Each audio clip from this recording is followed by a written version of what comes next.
Buenas noches, bienvenidos y bienvenidas a Fuera de Onda, en nuestra cuarta emisión. Cuéntenme desde dónde nos ven, si es la primera vez que nos acompañan y quédense que ya les cuento un poco de qué se trata esto. Fuera de Onda es un espacio de conversación política desde la izquierda, sin filtros. Cada semana traemos a alguien que conoce de cerca el tema que vamos a discutir para entender lo que pasa tanto en el país como en la ciudad, sin depender de la lectura que nos quieren imponer los medios tradicionales, los medios de comunicación de siempre. Porque necesitamos, por supuesto, un espacio propio, crítico, honesto, sin pena de decir de qué lado estamos.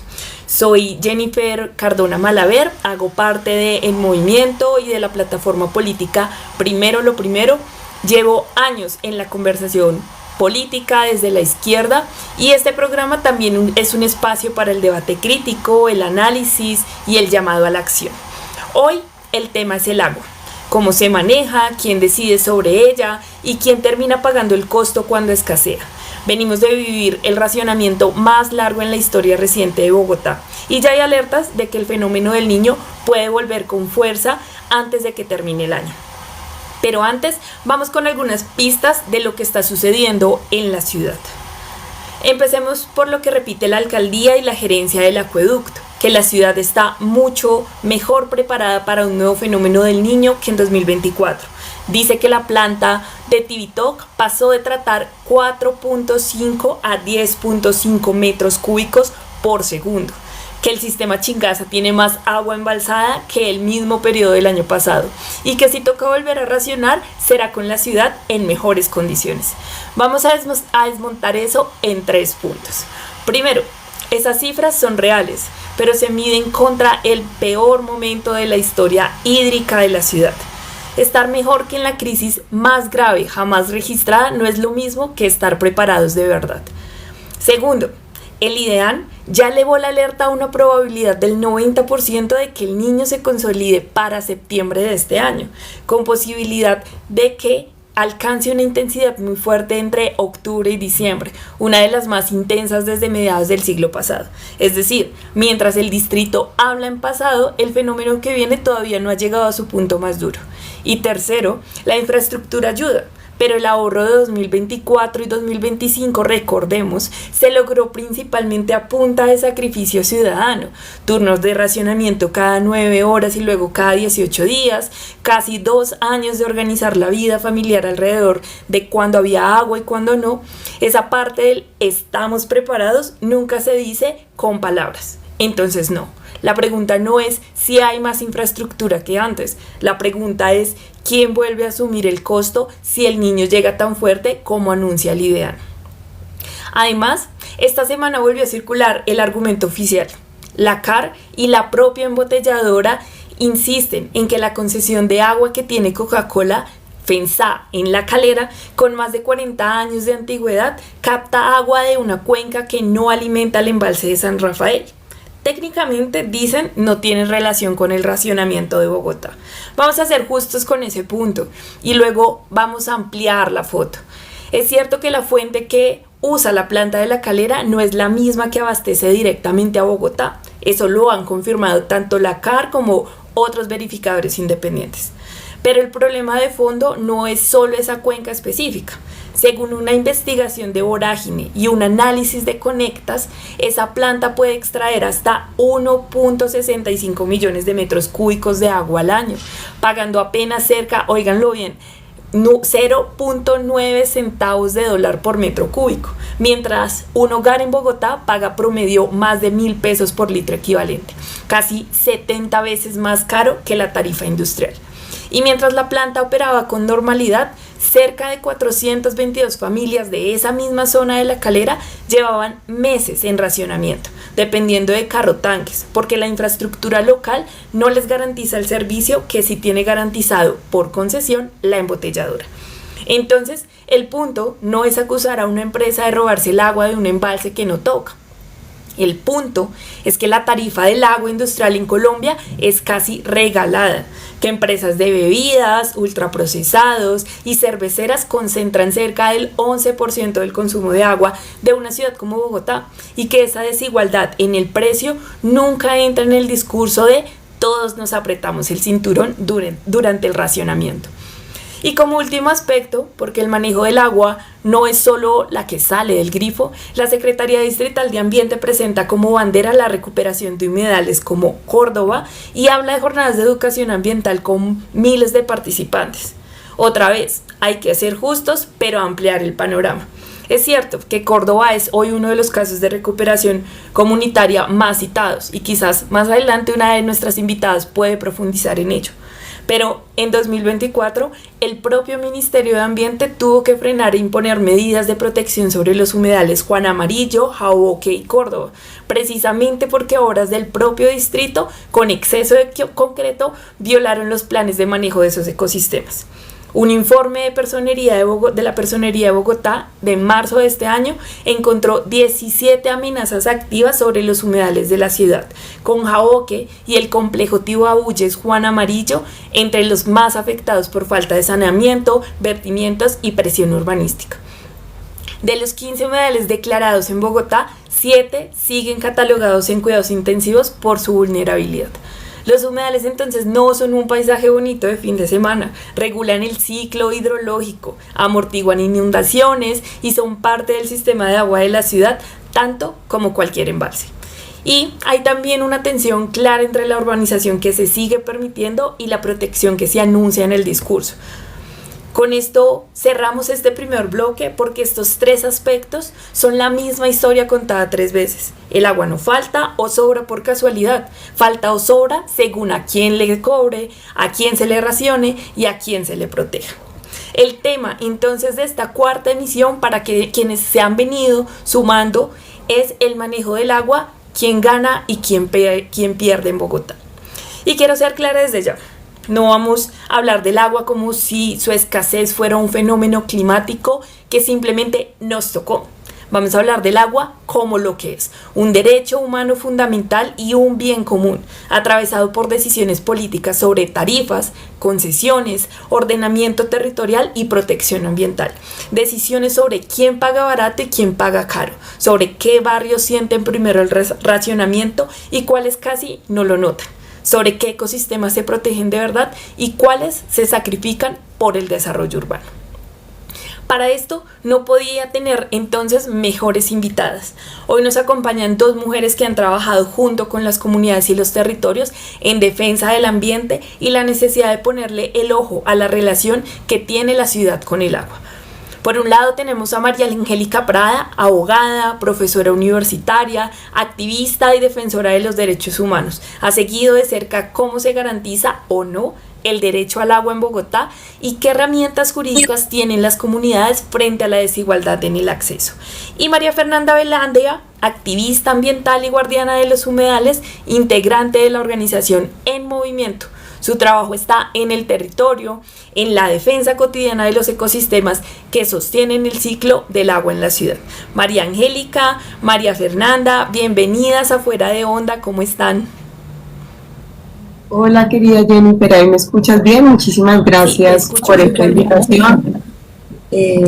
Muy interesante este tema, me encanta este espacio de conversaciones que has abierto sobre Bogotá y poder acompañarte y participar. Bienvenidas, muchas gracias por sacar de su tiempo. Bienvenidos y bienvenidas a quienes se vienen sumando a este espacio de conversación sobre el manejo del agua en Bogotá. Arrancamos entonces para que nuestra audiencia comprenda qué está pasando hoy con el manejo del agua en Bogotá y por qué creen que el discurso oficial se concentra tanto en cifras de embalses y tampoco en quién paga el costo real de la escasez cuando pues enfrentamos ese tipo de fenómenos. La que quiera arrancar. Bueno, si quieres yo arranco, si Mafe está de acuerdo. Bueno, yo creo que esa pregunta es muy importante porque lo que está buscando evadir el distrito, la alcaldía, al hacer tanto énfasis en estas cifras, es que no entremos en la discusión estructural. Y ahí, Jen, yo creo que hay dos temas fundamentales en esa discusión estructural, además de los que tú estás planteando. Pues por un lado, ¿cuál es el modelo de ciudad que estamos promoviendo? Es decir, cómo creamos y ordenamos la ciudad. Históricamente, tanto desde el progresismo, desde la izquierda, pero también desde el movimiento de defensa ambiental, se ha hablado de la importancia de ordenar el territorio alrededor del agua. Y se han, de hecho, intentado incluso aprobar planes de ordenamiento territorial, como fue el de la Bogotá Humana, que tenían el agua como el centro del ordenamiento, o acuerdos como el de la emergencia climática, que también hablan de la importancia de ordenar la ciudad alrededor del agua y que no han sido implementados. Entonces, lo que estamos viendo son unas alcaldías que ordenan la ciudad es alrededor de otros principios como por ejemplo los negocios de las empresas inmobiliarias, ¿no? O los negocios de las empresas que concesionan el agua, que es uno de los temas que vamos a hablar acá. Se termina enfocando la política pública es en la producción de riqueza sin que haya una visión de redistribución, de cuidado del ambiente, ¿no?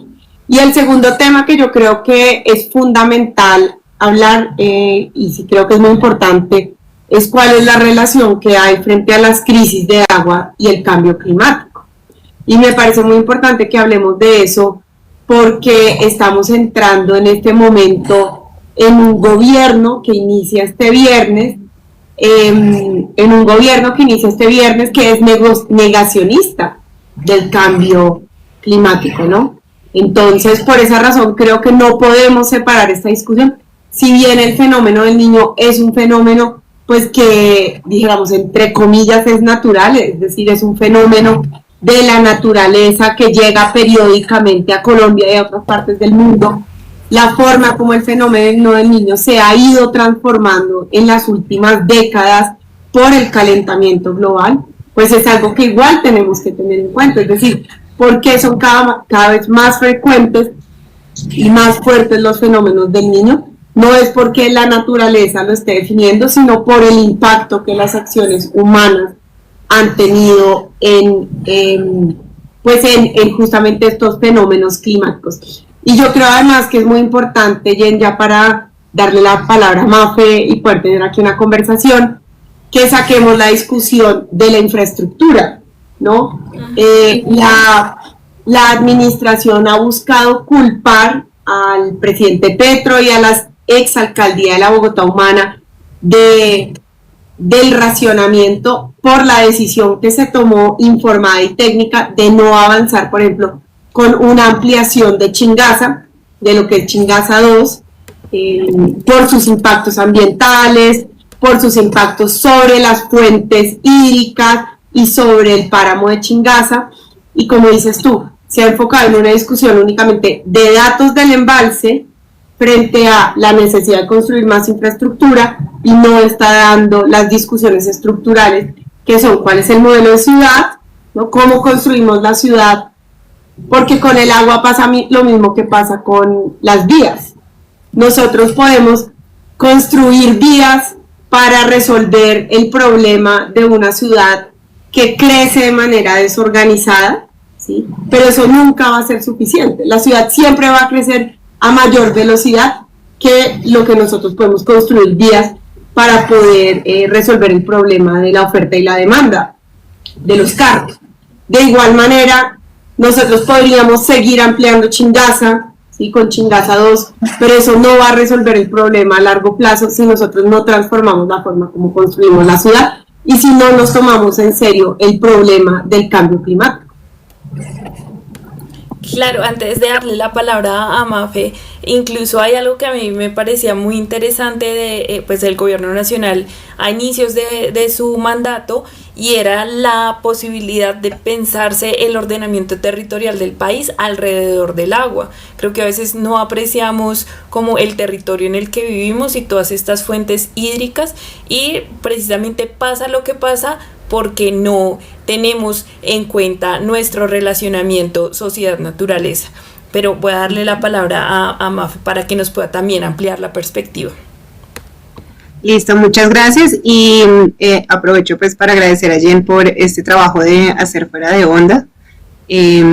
Acá en esta red TikTok, como les digo, yo no la uso mucho, pero me parece que es un espacio necesario, y a María Angélica pues por hacer parte de esta conversación.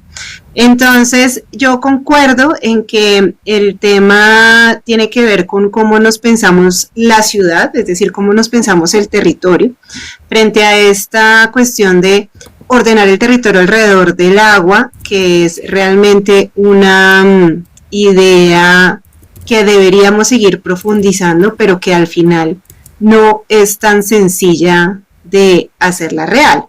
Y lo que quisiera ampliar es la reflexión, María Angélica lo decía, sobre el cambio climático, pero es también sobre las interconexiones territoriales que hay. Esta reflexión sobre de dónde viene el agua de Bogotá y de verdad cuando nos ponemos a ver el ciclo del agua viene realmente de muy lejos. Entonces implica no solamente pensar la ciudad en términos de un espacio geográfico determinado, ni siquiera de las relaciones sociales y económicas que se dan dentro de este territorio, sino de las relaciones que hay con otros territorios y con otras zonas, no solamente del país, sino del mundo. Y pienso que es muy complejo.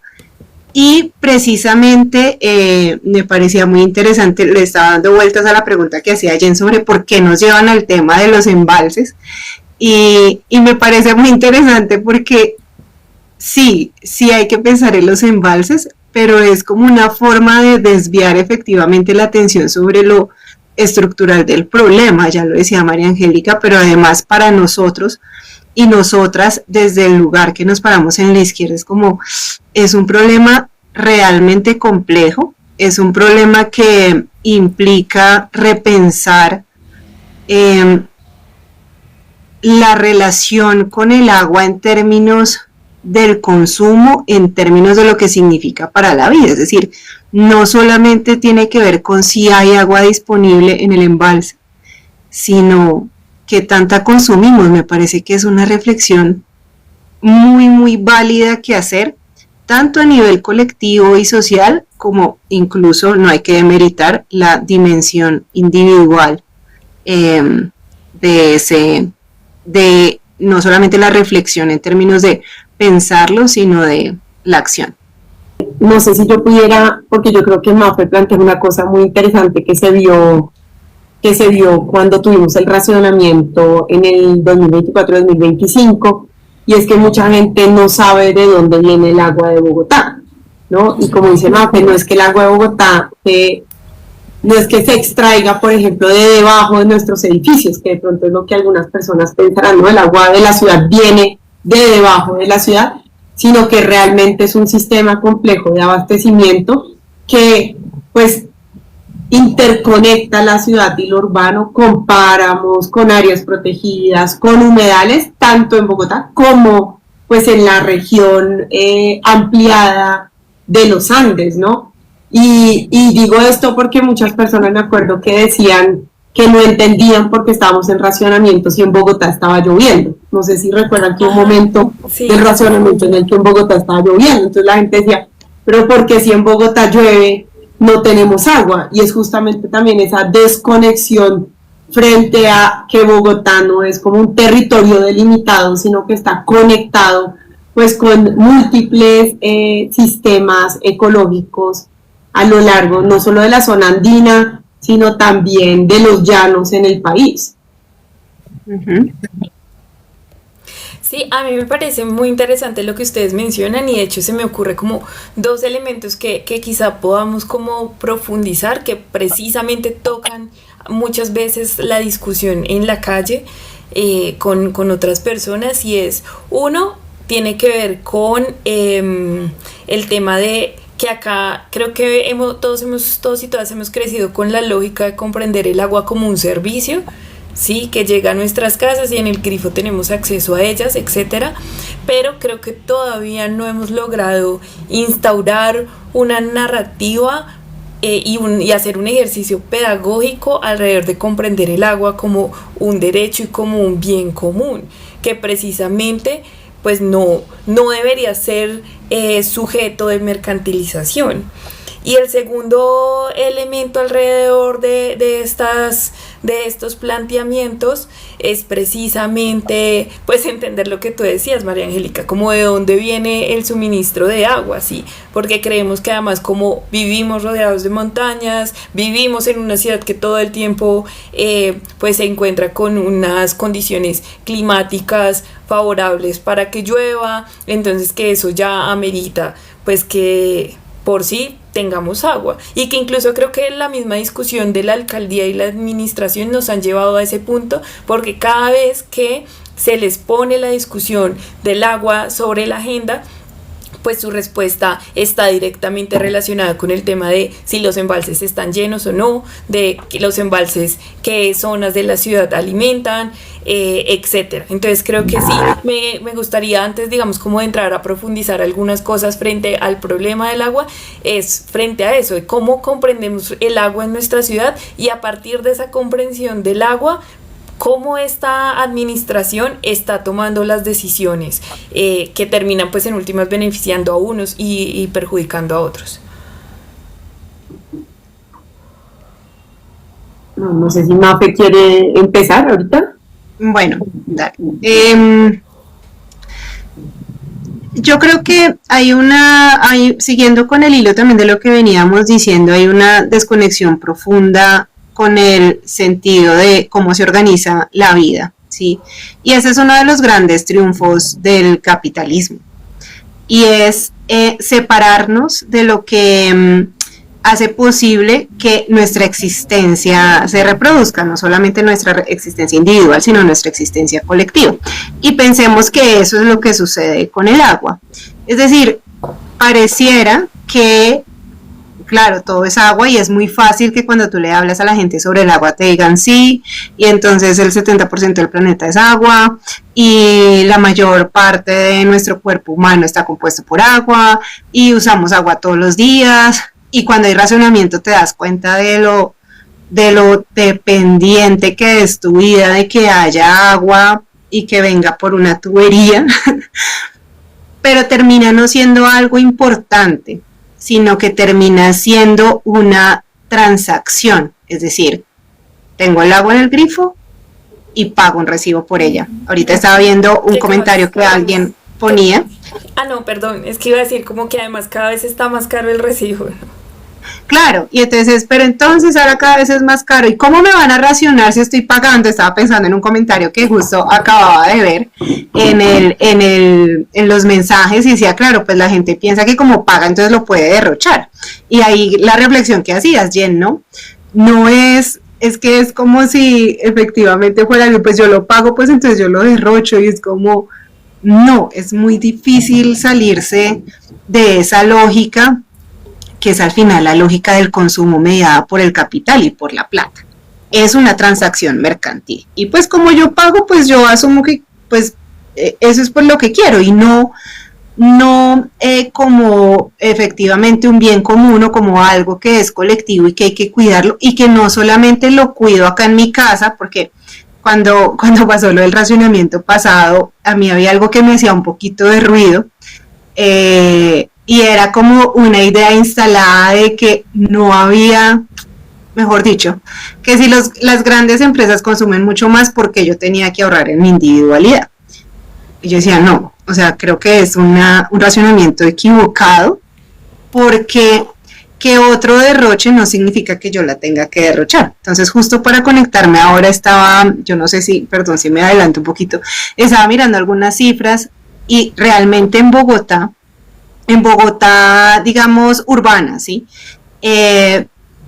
Realmente el mayor consumo de agua es el consumo doméstico, porque la industria ha migrado de la zona, o sea, no hay tanta industria ahora en Bogotá como para decir que de lo que viene de los embalses el mayor caudal de consumo sea industrial, es realmente un consumo doméstico. Y el consumo doméstico, el mayor consumo es el de la ducha.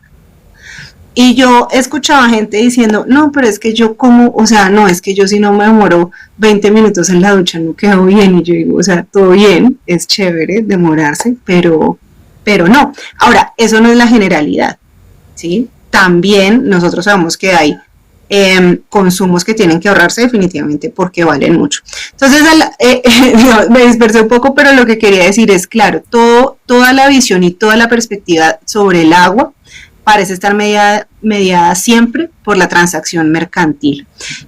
Y pienso que es necesario salirse de esa idea, pero no creo que sea sencillo. Y hay que hacer tanto la reflexión sobre lo colectivo y el problema estructural, pero también cómo el sujeto o la persona influye en esa percepción colectiva.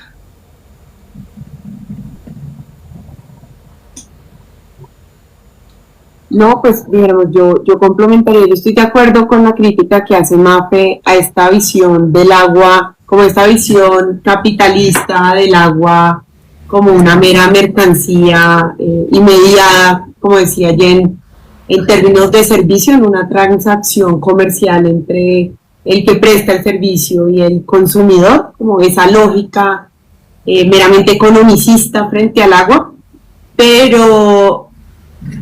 Y estoy de acuerdo con que es fundamental una transformación de conciencia o una transformación cultural que permita a las personas, a las familias, a las comunidades ver el valor del agua como un bien común y como un derecho que debe ser cuidado colectivamente. Pero también yo creo que la reacción a la que se refiere Mafe de muchas personas de ¿por qué yo tengo que reducir mi consumo cuando las grandes superficies pues no lo hacen? Es una reacción frente a la desigualdad, ¿no?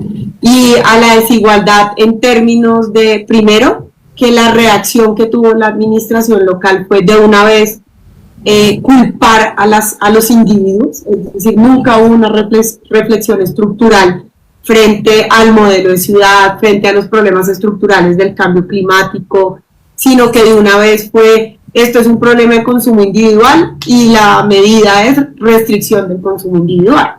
Y yo creo que, pues, si bien, insisto, estoy de acuerdo en que hay que hacer una reflexión frente a la visión individual que tenemos frente al agua para transformarla y poder cuidar del agua, pues el culpar solamente al individuo, pues tampoco es la solución a los problemas de agua en Bogotá. ¿No? Es decir, y eso finalmente también fue lo que hizo la alcaldía de Bogotá, y yo creo que la reacción de muchas personas en redes fue una reacción frente a eso, a decir como, bueno, ¿por qué me están a mí restringiendo el acceso al agua cuando, y empiezan a salir pues todas estas noticias frente a las concesiones de agua, que si bien efectivamente pues no son mayoritariamente el consumo de agua, en términos, por ejemplo, de lo que paga una concesión industrial frente a lo que paga una familia, pues sí hay una desigualdad, es decir, no hay una progresividad en el pago, como si existe frente a los estratos. Entonces yo creo que esas discusiones, igual frente a los grandes consumidores, frente a las superficies que tienen concesiones de agua, que además la Contraloría ha advertido muchas de esas, no hay claridad, hay mucha opacidad frente a la forma como se otorgan esas concesiones por parte de las corporaciones, hay muchas críticas frente al modelo de pago en esas concesiones, que además son concesiones a 10 años, ¿no? Haciendo pues que es una pregunta muy importante frente a la planeación ambiental.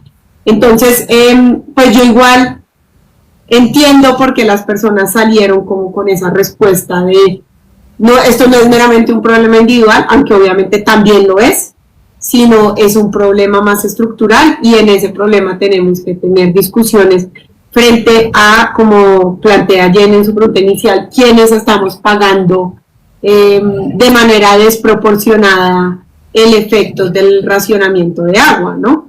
Y yo creo que pensar el agua o entender el agua como un bien común y como un derecho, que además el agua en nuestro sistema jurídico es un derecho individual, pero además un derecho colectivo, tiene las dos pues, reconocimientos constitucionales, implica también hacernos estas preguntas estructurales frente a los temas de pues de redistribución. Y efectivamente en lo que fue el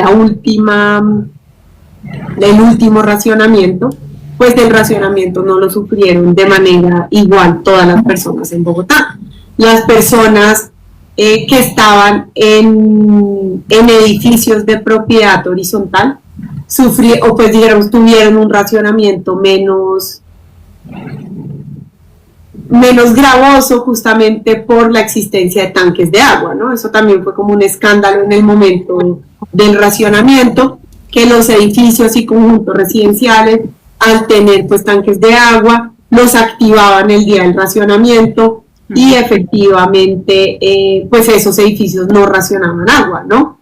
Y esos edificios, aunque se encuentran en todos los estratos y en todos los sectores de Bogotá, porque también en el sur de Bogotá hay edificios que no racionaron, ¿no? Edificios de BIS que no racionaron, están mayoritariamente ubicados en los estratos 5 y 6 de Bogotá. De hecho, el IDEPAC sacó un estudio muy interesante mirando cómo fue el racionamiento en estos edificios, y ahí es donde entra, como decía Mafe, pues una visión de también conciencia colectiva frente a la responsabilidad que hay colectiva, individual y colectiva de la copropiedad en una crisis del agua. Por ejemplo, en mi edificio los tanques de agua los apagaron, ¿no? Una decisión de la copropiedad de decir, bueno, hay una responsabilidad y hay que cumplir con esa responsabilidad y por ende hay que apagar los tanques de agua, ¿no?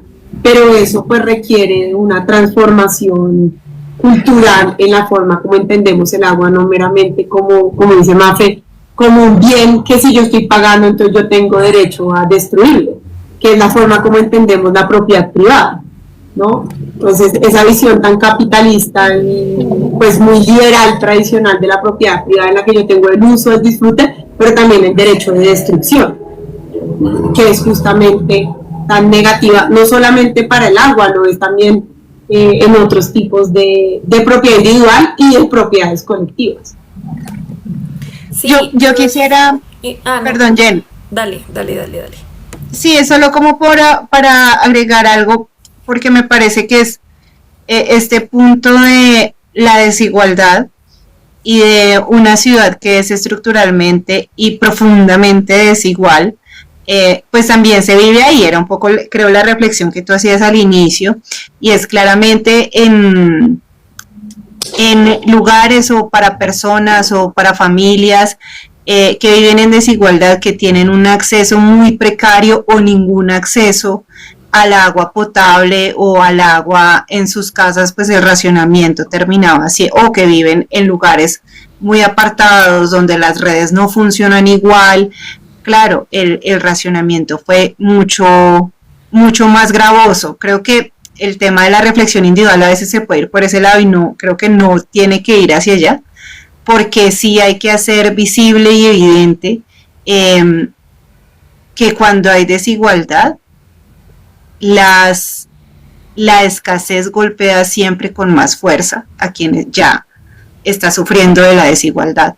Y eso es seguramente lo que va a pasar ahora, y eso es lo que pasa con la crisis ambiental y climática, y es lo que va a seguir pasando en la ciudad si no hay una atención, no solamente en la ciudad. Es que lo complejo es que no es solamente la ciudad, sino que es el país y al final es el mundo. Si no hay una atención real sobre la crisis, sobre cómo parar o paliar la crisis ambiental, pues quienes van a sufrir más es quienes ya pues han sufrido de la desigualdad en múltiples formas. Y yo iba a mencionar algo. Yo estoy de acuerdo con lo que ambas plantean, pero también me he hecho ese tipo de cuestionamientos, y es como una le dice a alguien más, pues cuando saca este tipo de argumentos de cómo, o sea, ¿por qué nosotros tenemos que ahorrar si precisamente las empresas y los actores que están en este tipo de concesiones no lo hacen? Y es muy difícil. O sea, también uno no puede plantearse el desarrollo de estrategias que generen concientización frente al uso y el racionamiento del agua, frente cómo comprendemos también nuestra relación en últimas con las fuentes hídricas cuando ocurren este tipo de cosas. Sí, es muy difícil, claro, quienes venimos trabajando desde ciertos ámbitos, el campo de la defensa del ambiente, de la vida, etcétera, pues logramos tener un desarrollo mucho más profundo y entendemos que hay un montón de aristas y de elementos alrededor de la discusión, pero creo que a la ciudadanía de a pie sí se le debería llegar con otro tipo de argumentos o con otro tipo de elementos. No estoy justificando acá que entonces una persona tiene que bañarse durante 20, 30 minutos en la ducha, pero creo que los argumentos deben ser mucho más contundentes y precisos, sobre todo cuando hay esas desigualdades que ustedes planteaban. O sea, lo vimos como no solo el tema de, creo que María Angélica mencionaba, de que algunos edificios en algunas zonas de las ciudades específicas realmente no entraron en la lógica de racionamiento porque activaban sus tanques. Por ejemplo, en mi edificio, yo puedo decirlo, yo nunca viví el racionamiento porque en mi edificio todo el tiempo hubo agua, porque quienes administraban los tanques de agua los habilitaban cuando era el día de racionamiento. Pero también acá hay otra cosa, hay otro elemento adicional que uno también dice, como es que a la gente, en serio, sobre todo a la gente que vive a las periferias, le toca muy duro y cómo enfrentarse a esa situación, y es que hubo una zona de la ciudad en la que el racionamiento se acabó antes. Mientras que en los barrios, en las localidades de los sectores populares, el racionamiento continuó mucho más tiempo, incluso ya no era 1 o 2 días de racionamiento, sino incluso eran más. O sea, lo digo, por ejemplo, hay personas que yo conozco en las que estaban viviendo racionamiento hasta 4 días a la semana. Entonces, ¿cómo podemos hablar de generar una conciencia alrededor del uso consciente y preservado del agua cuando ocurren cosas que fomentan la desigualdad y por el contrario pues lo que hacen es como poner en auge la rabia de la gente frente a estas cosas? Bueno, bienvenidos y bienvenidas también a quienes se han venido sumando a este live. Estamos con 2 súper invitadas, con María Fernanda Velandia y María Angélica Prada, hablando sobre el manejo de Bogotá, el manejo del agua en Bogotá, quién pierde, quién gana con las decisiones administrativas que se toman. Vayan dejando sus preguntas, ya han habido como algunos comentarios más del índole nacional sobre también las decisiones del gobierno que empieza digamos, del gobierno entrante, que ya se posesiona el 7 de agosto, y sus decisiones y su forma también de vislumbrar nuestra relación con los recursos naturales. Por acá ahorita damos pie para resolver algunas preguntas, como la que está por acá de la ciudad ya está explorando fuentes hídricas alternas, para que María Angélica y María Fernanda también lo tengan ahí en el radar y podamos hablar un poco de eso. Ya Mafe medio tocaba algunas premisas alrededor de eso, entonces podríamos entrar a discutir frente a eso. Yo quiero como específicamente a María Angélica que entremos a profundizar un poco en lo último que tú venías mencionando.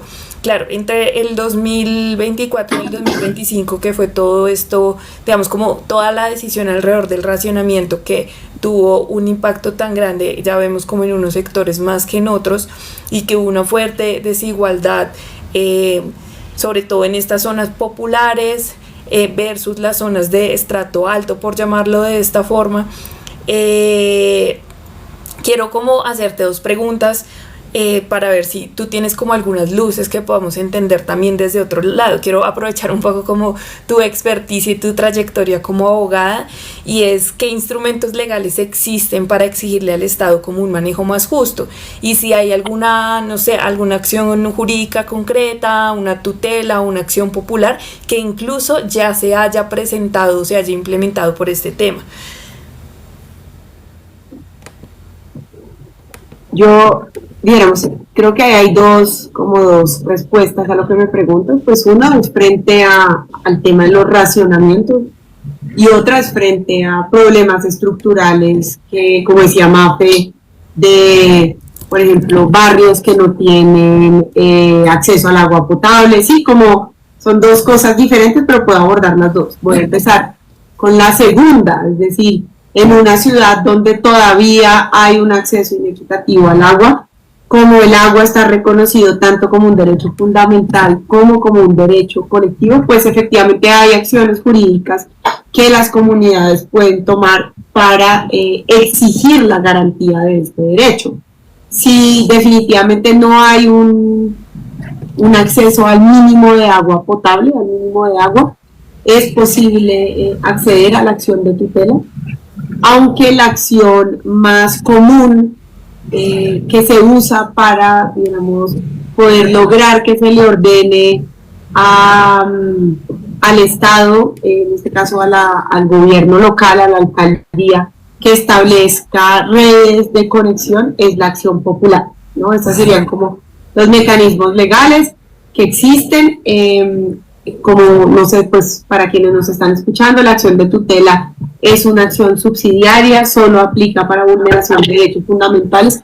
No todos los derechos son fundamentales, yo sé que eso a veces es difícil de entender, pero jurídicamente se hace una diferencia entre el derecho y el derecho fundamental, y solamente aquellos que han sido entendidos como fundamentales tienen acceso a la acción de tutela.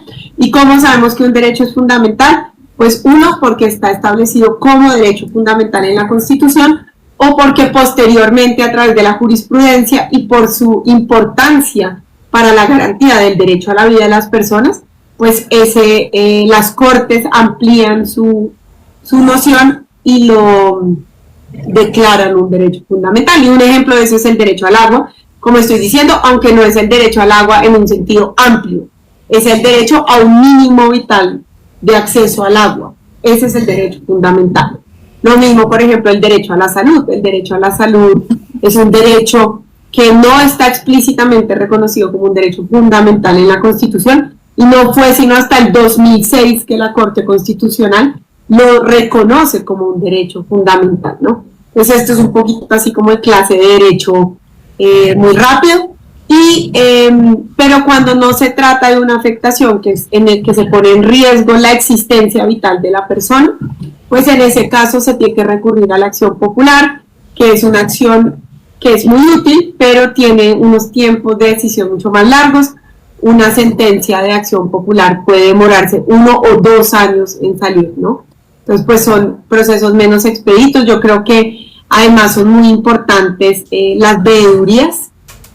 En ese sentido, hay mecanismos de participación ciudadana como las veedurías que pueden hacer una diferencia. Por ejemplo, en todo este escándalo que surgió sobre la concesión del agua de Coca-Cola en La Calera, que tú también la estabas mencionando, Jennifer, al inicio, justamente fue a través de una veeduría ciudadana que se logró no cancelar la concesión, pero cuando Coca-Cola solicitó la renovación de la concesión, pues se logró su restricción en términos de las cuencas, del monto. Bueno, entonces yo siempre he pensado que las veedurías y la participación ciudadana realmente transforman pues, la sociedad, aunque obviamente hay limitaciones y no es tan sencillo. Y lo segundo es qué acciones jurídicas hay para el caso concreto de lo que sucedió frente a las desigualdades en el racionamiento. Eso, yo no conozco ninguna acción jurídica que se haya tomado en ese caso. Pues yo estuve incluso buscando y todo, porque tú me habías hecho la pregunta y no encontré, y yo creo que en parte no existen porque es muy difícil.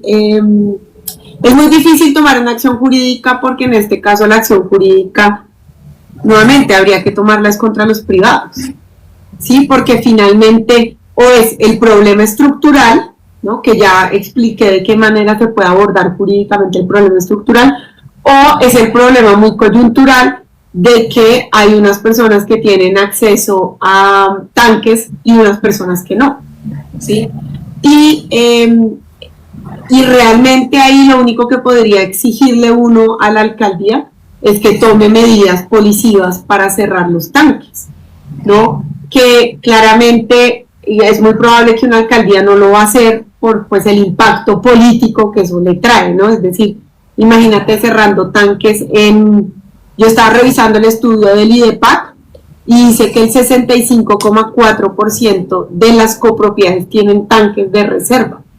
Y en términos de copropiedades, el 70% hoy en día en Bogotá el 67% de los predios están en copropiedad. O sea, casi la mitad de la ciudad tiene tanques de agua. Entonces lo que eso nos demuestra es que realmente un racionamiento es un mecanismo ineficaz si no hay, como discutía Mafe, y creo que es la discusión estructural, una conciencia de que todos tenemos que cuidar el agua y que si estamos en un proceso de racionamiento, pues todos tenemos una responsabilidad.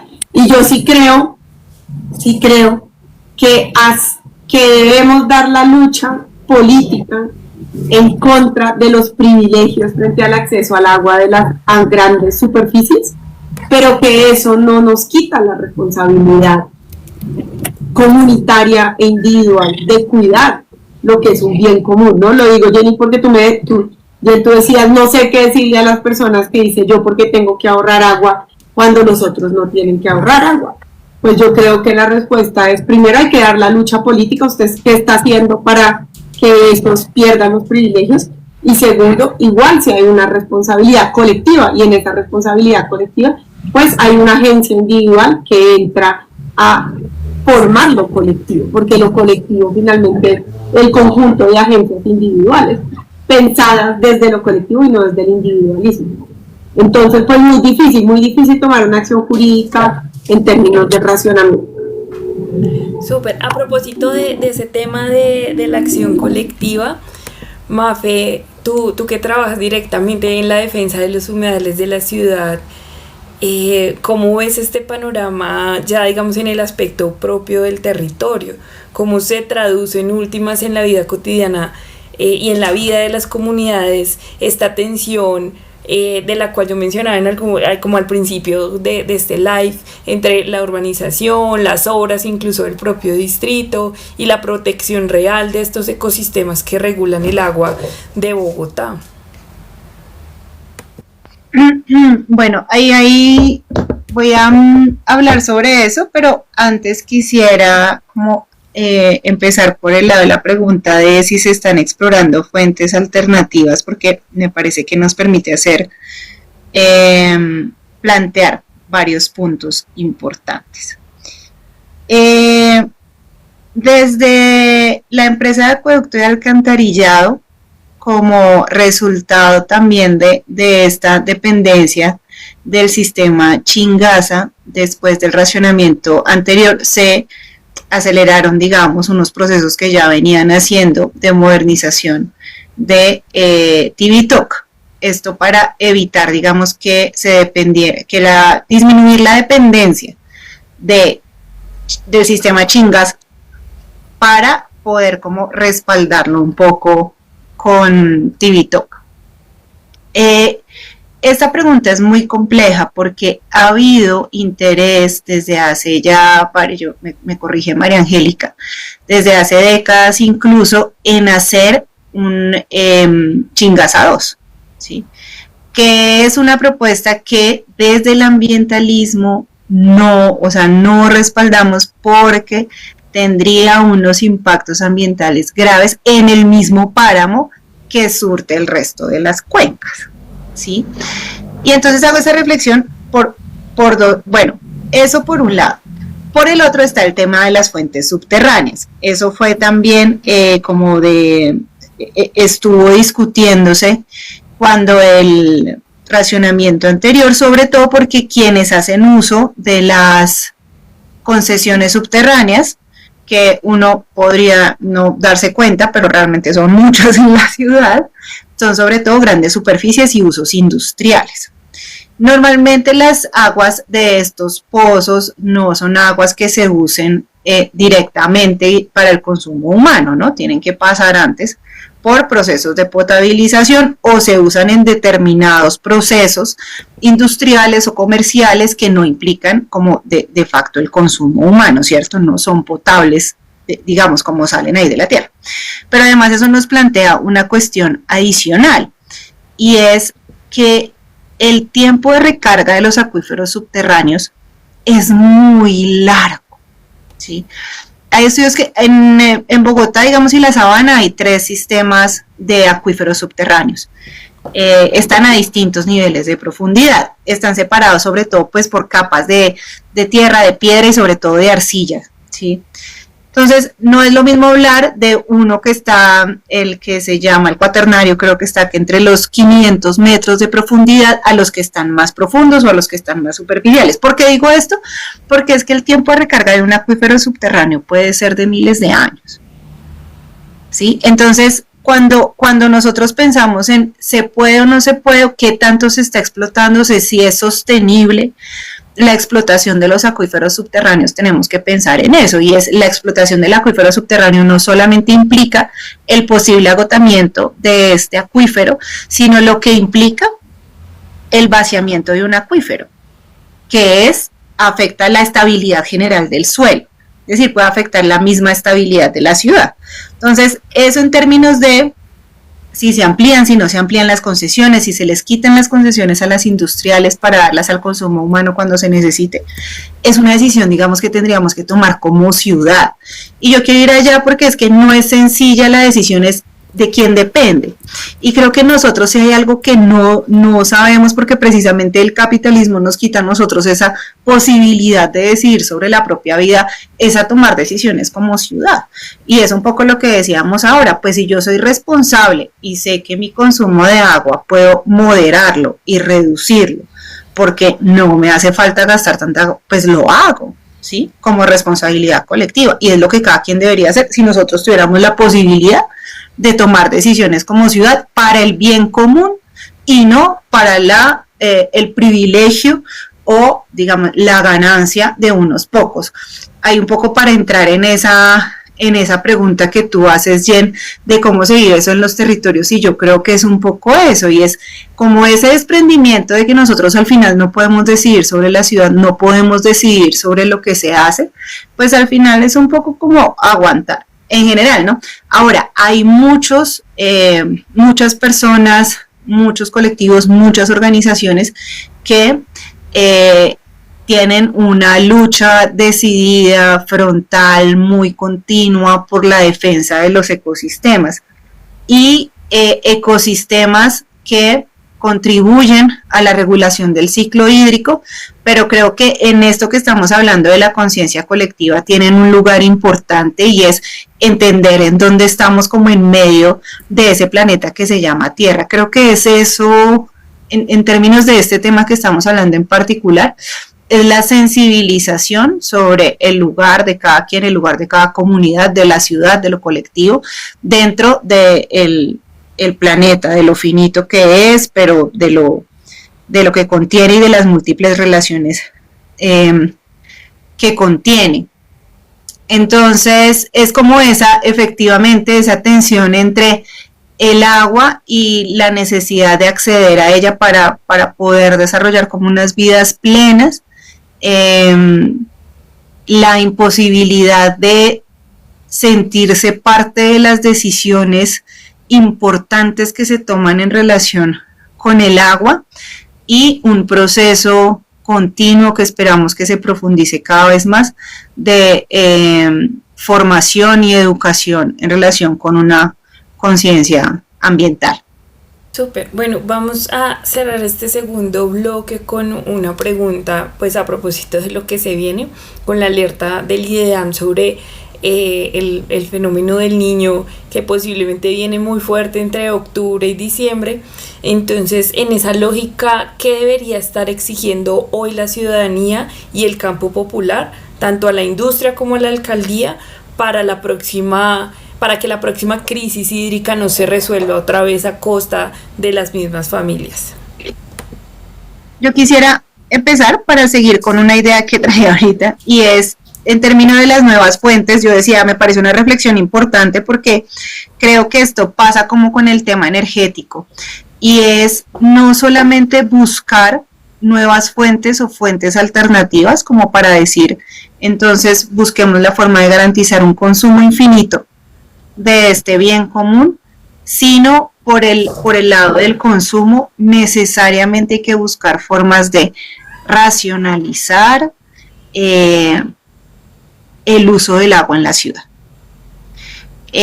Hay que fortalecer esos procesos que debe hacer el acueducto, y con esto también a lo que le corresponda, por ejemplo, a los conjuntos residenciales, en evitar a toda costa las fugas y las pérdidas. El porcentaje de agua que se va en fugas y pérdidas, uno vea las cifras que decía el acueducto y es inaudito. O sea, es inaudito que hubiera niveles de pérdidas del 40%, del 35%, es demasiado.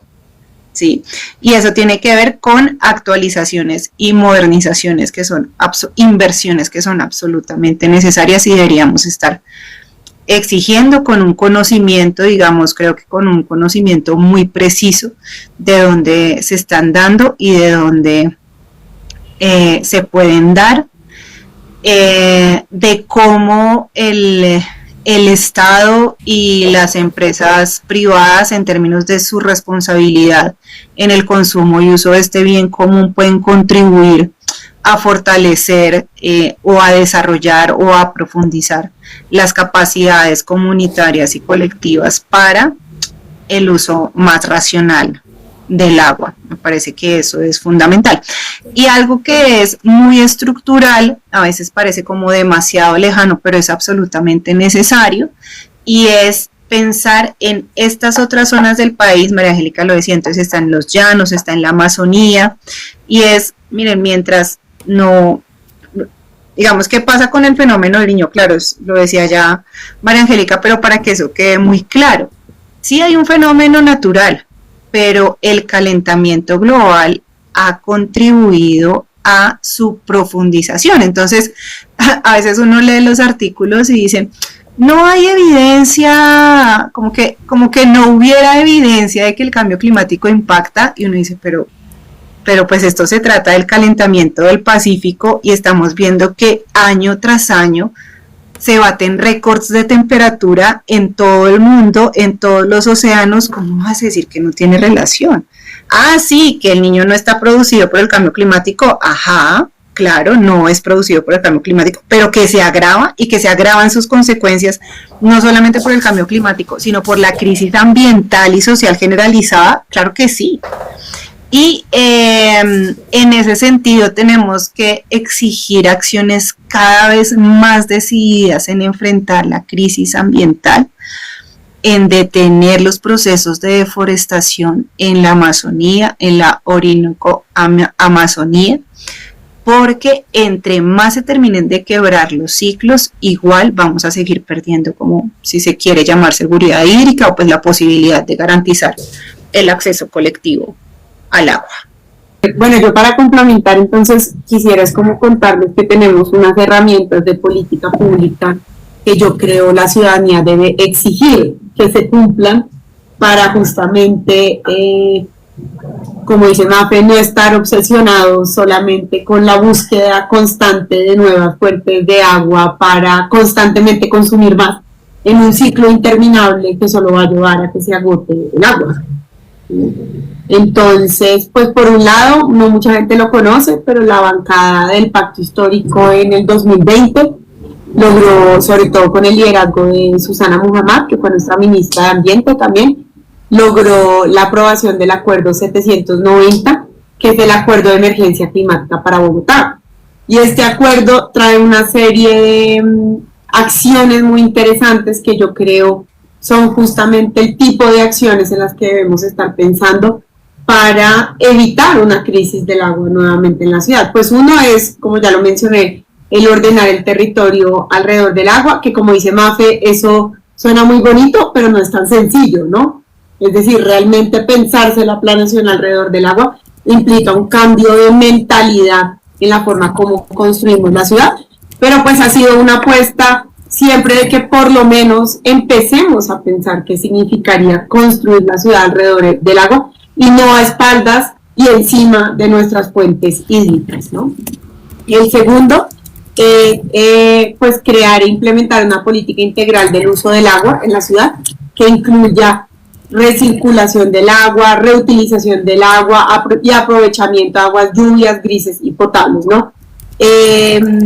Pues yo creo que esta es una deuda del gobierno nacional, en términos de un proyecto que se había prometido y que ha sido implementado muy poco por la alcaldía de Bogotá, aunque sí han habido avances, pero no son suficientes. El tema de el reciclaje del agua lluvia, por ejemplo, el cuidado y recuperación de humedales, de ríos, de quebradas, de la, como dice Mafe, de la conectividad ecológica de Bogotá con la ecorregión ampliada, que eso implica además emitir un plan, así lo dice el acuerdo, emitir un plan regional de protección del agua y adaptación al cambio climático Bogotá con Dinamarca, porque pues como ya escucharon, nuestra agua no viene del subsuelo, ¿no? De hecho, no solo viene con Dinamarca, si lo pensáramos en términos de conectividad ambiental, debería ser más amplio que solamente Bogotá con Dinamarca.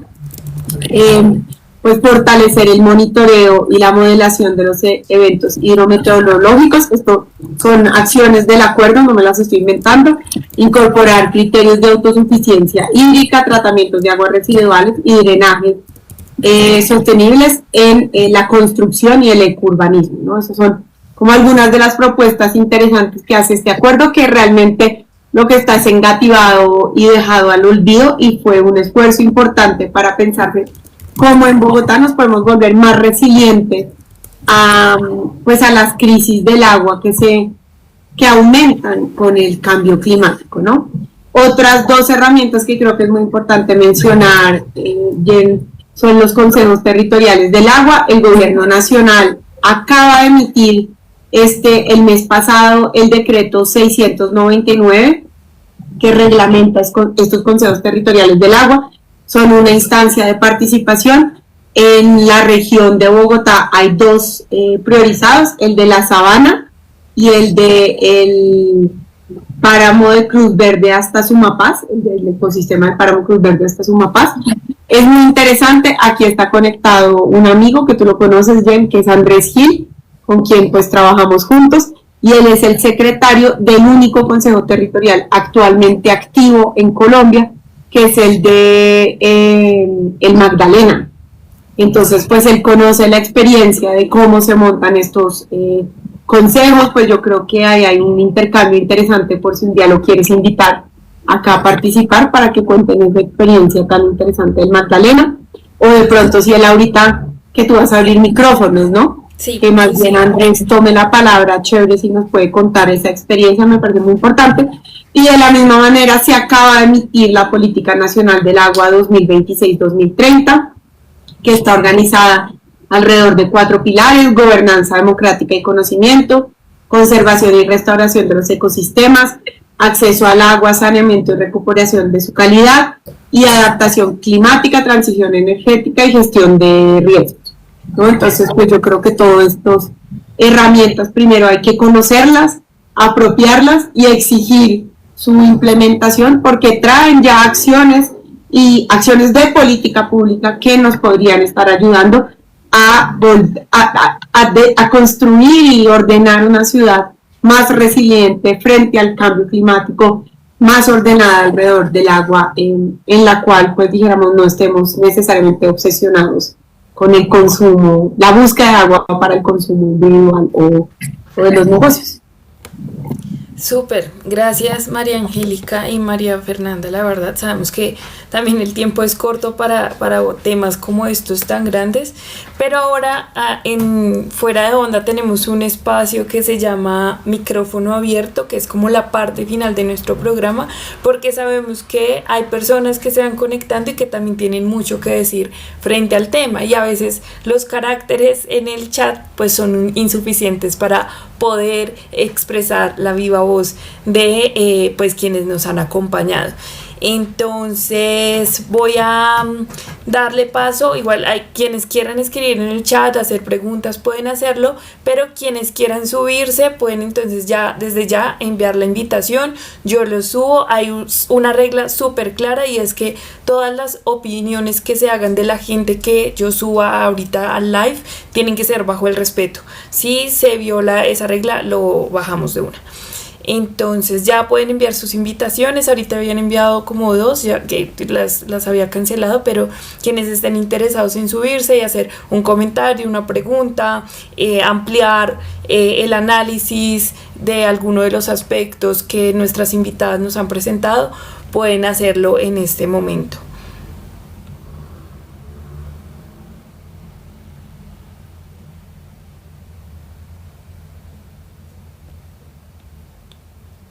Creo que había alguien allá. Entonces,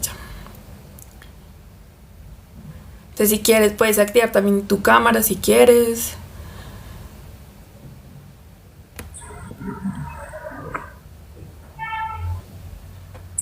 Sí, buenas noches, ¿me escuchan? Sí, te escuchamos.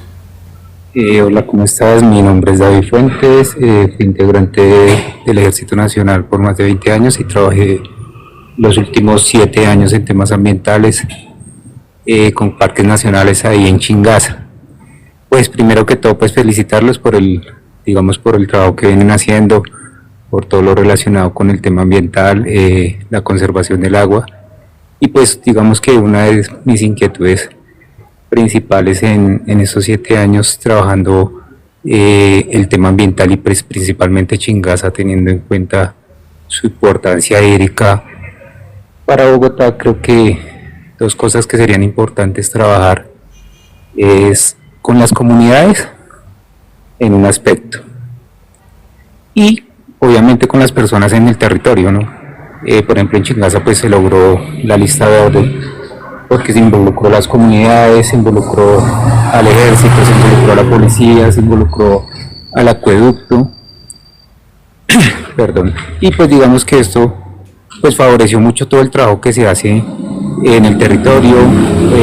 Digamos que últimamente se está trabajando en temas de restauración en el páramo de Sumapaz, de igual forma en Chingaza, pero digamos que todo lo que ustedes hablaban es muy importante porque pues si no logramos un tema de consolidación en territorio, pues es poco probable que podamos llegar, digamos, a conservar las zonas de alto riesgo hídrico como son los páramos, ¿no?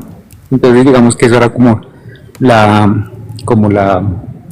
el dato que quería darles y pues nuevamente agradecerles por el trabajo que vienen realizando. Súper, a ti, muchas gracias por participar.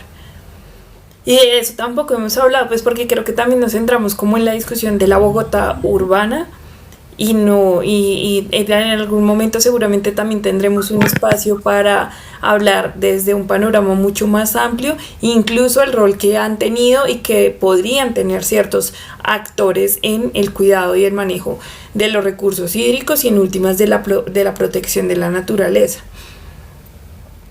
Por acá, Asociación Narcol se había subido, pero se volvió a bajar. No sé, María Angélica, mientras tanto, María Angélica o Mafe, si tienen alguna opinión frente a este último aspecto.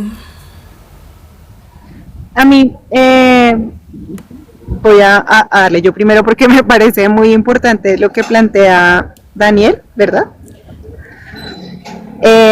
Y es David, perdón. Y es sobre hacer partícipes a las comunidades y el trabajo, si se quiere, que debe tender hacia la cogestión de los ecosistemas para su protección. Y es sobre esta relación, Jen lo dijo al principio, ¿no? La relación entre la sociedad y la naturaleza. Hay algunos planteamientos que, digamos, difieren un poco de verlo como separado, y me parece que en este punto nos ayuda a verlo, y es voy a decirlo así, desde el principio de los tiempos, pues las sociedades han vivido en los ecosistemas. Entonces, la protección también tiene que ver con eso, y lo pienso porque en todos los ecosistemas, incluyendo los ecosistemas de las zonas urbanas, como los humedales, como las reservas de montaña, la participación de las comunidades en su protección es fundamental. Es fundamental hacer partícipe a la gente de ese ecosistema y que ese ecosistema sea visto como parte de la vida comunitaria y colectiva para lograr su conservación el mejoramiento de las condiciones, en algunos casos como en el caso de los humedales, y su conservación. Entonces me parece que ese es un punto fundamental. Es difícil porque creo que la ciudad precisamente logra como instalar en nosotros una idea diferente de lo que debe ser el entorno con el que vivimos, y entonces tiende a normalizarlo, a buscar que esté como ordenado de acuerdo con las lógicas, con unas lógicas urbanísticas particulares.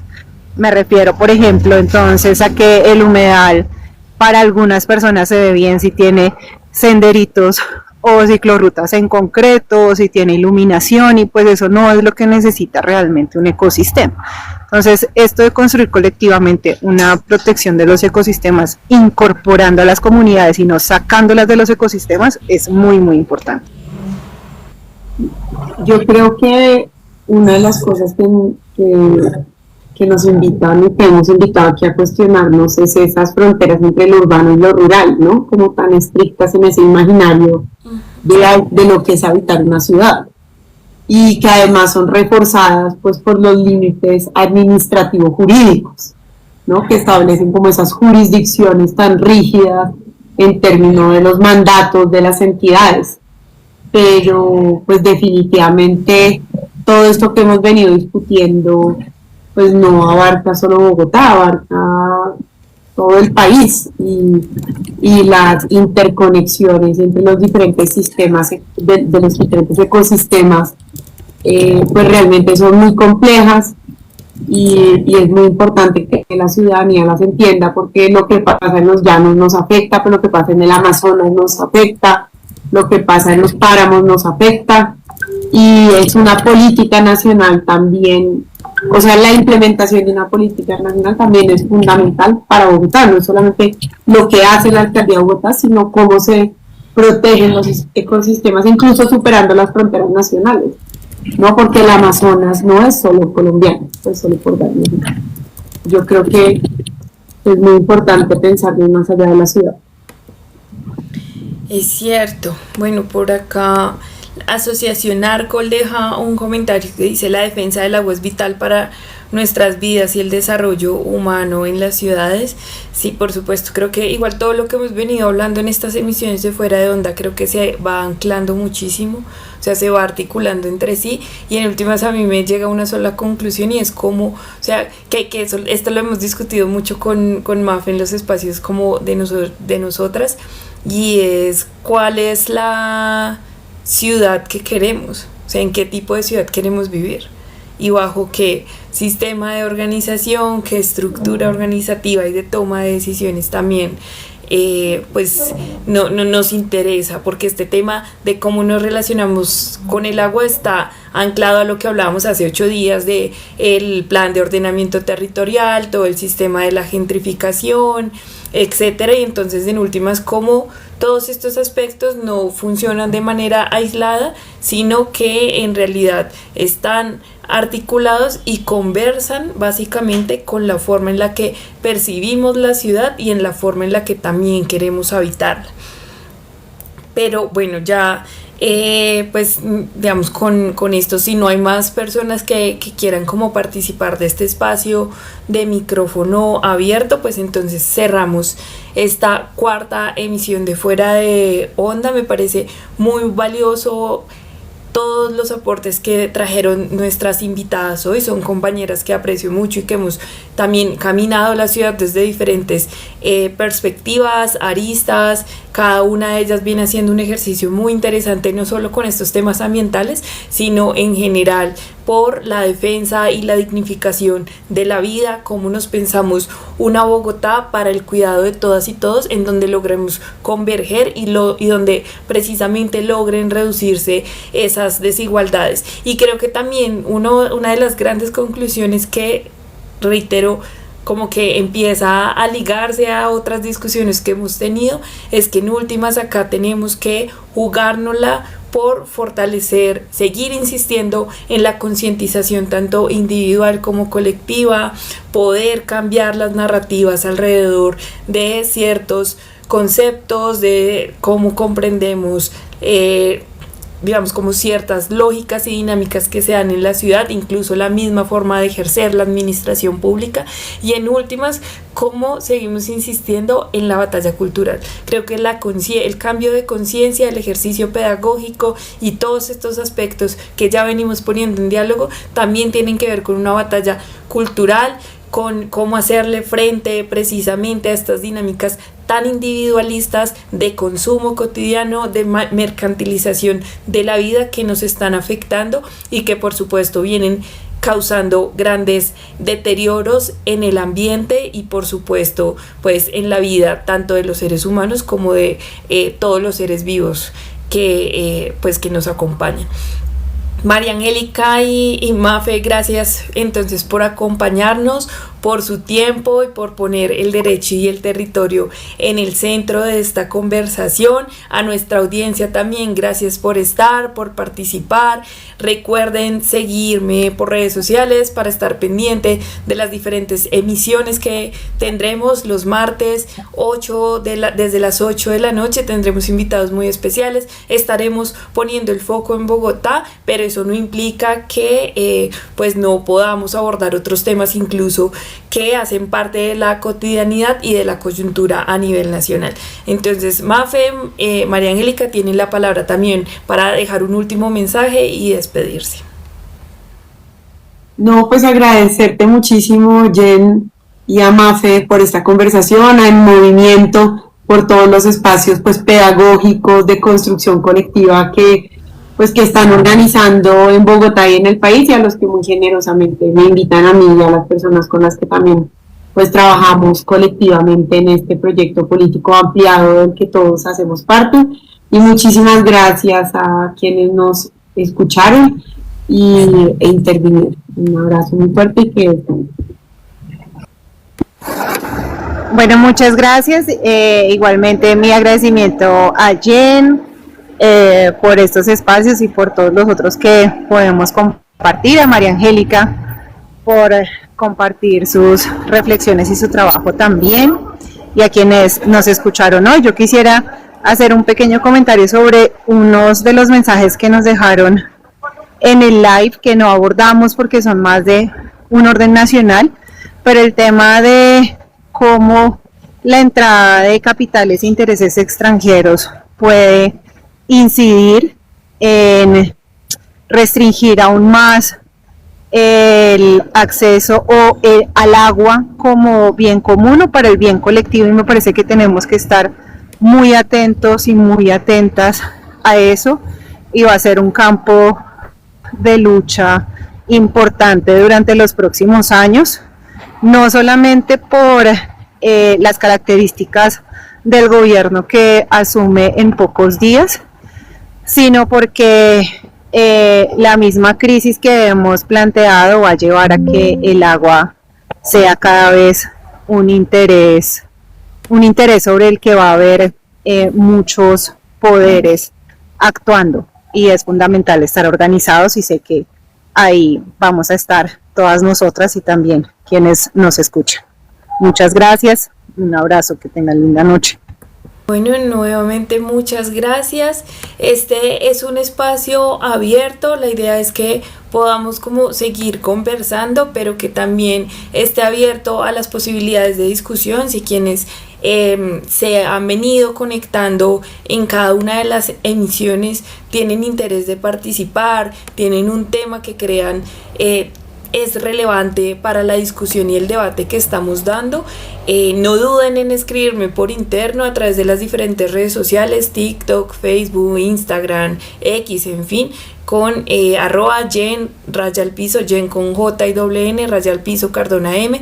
Me pueden contactar a través de mensaje interno y podemos ir organizando este espacio. Es de todos y todas ustedes, para ustedes, y la idea es poder seguir propiciando de manera horizontal este tipo de diálogos. Muchísimas gracias y nos vemos en la 5ª emisión de Fuera de Onda el próximo martes, en donde estaremos haciendo un poco el análisis de lo que fue o de lo que será más bien la posesión presidencial. Muchas gracias y feliz noche.